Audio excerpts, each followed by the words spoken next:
Who is overpaying for their esports facilities? I have no idea, but we might come closer to the answer to that question. What is up, people? Hope you're all doing well. My name is Jake. Welcome back to more esports talk. What's your name? That's super cool. Today we talk about Misfits possibly being one of the more genius, I would say, organizations over the past couple of months. I've given them a lot of credit where it's due, especially when it comes time for their tiny rebrand. It was kind of a redesign and of course going to keep their main logo. They had the terrifying rabbit for a short period of time.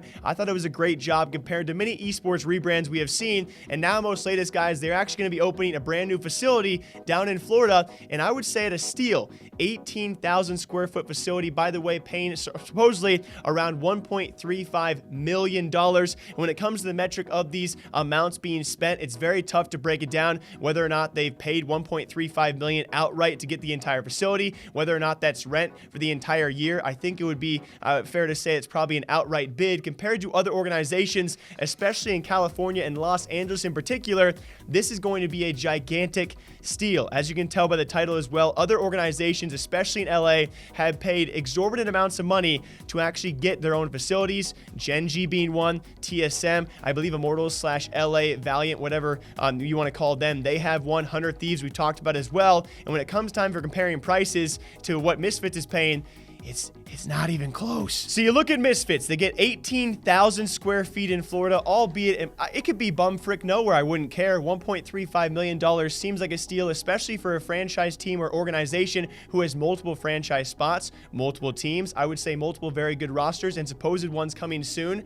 CSGO, hopefully in the future. You look at that, guys, $1.35 million for 18,000 square feet. Then you look at TSM, announced last September, should be done here pretty soon as well, as they supposedly paying $13 million for 25,000 square feet. Although it does look very, very cool, it should be done here, like I said before, sometime relatively in 2020, I presume, because 100 Thieves and their turnaround was very, very fast of their gigantic facility. And speak of the devils, when it comes to 100 Thieves and their numbers, I have no idea where the figure 35 million is coming from on their thumbnail. But with that being said, theirs is 15,000 square feet and supposedly 35 million. Again, I don't know where that number comes from, though, because when it comes to being compared to the other ones, Gen G, I don't have a number for them, but they also are around 15,000 square feet. When it comes to payment, 100 Thieves, everyone else, whoa. Albeit, though, we have talked about this now multiple times. I've actually talked about multiple esports organizations having facilities, HQs, even being located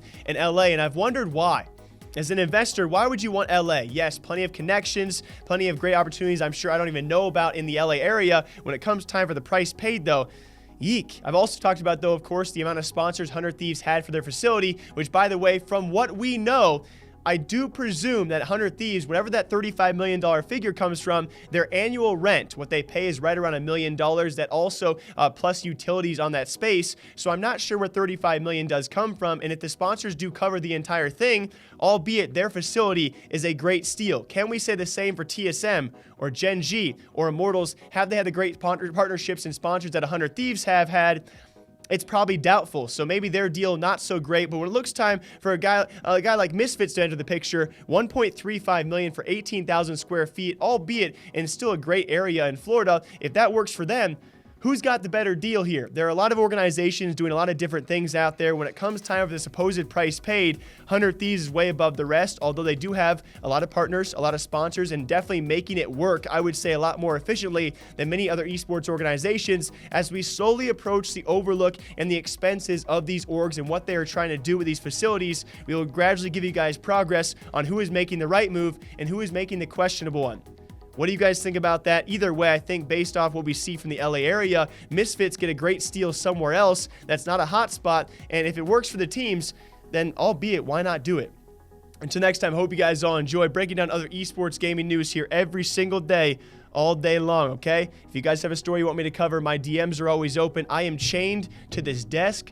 I'm never leaving. So if you guys want to send me something, I'll be here listening. Until next time, take care. Ta-ta. Bye-bye.